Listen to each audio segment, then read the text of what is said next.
Dahil sinipag po tayong mag-edit, let's try to edit the video. So today, kasama natin yung ating kasamahan sa MLK, ang ating kapatid na si Miss Federis, si Maria now. She is Mrs. Crawford na. So, same routine, papasok sa pintuan, then magbubukas ng ilaw. Then, after that, pupunta sa ating table. Then, let's open the light. Then, we're going to our table and bring out all the stuff that we're going to need for today. Yung ating Chromebook. Siyempre, kasama din yung ating charger.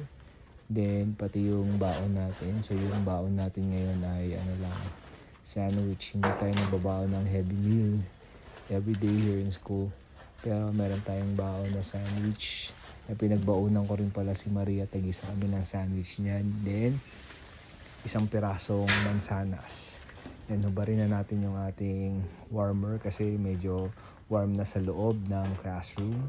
So, daily routine, same pa din. Bubuksan yung Promethean board.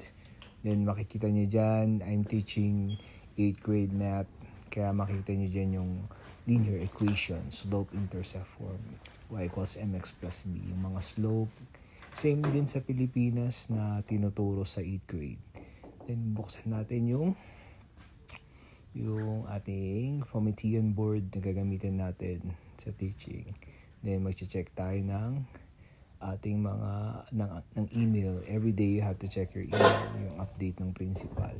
Punta tayo sa favorite spot natin sa classroom, yung sa tabi ng pintuan. Get ready dun sa mga kakailanganin natin.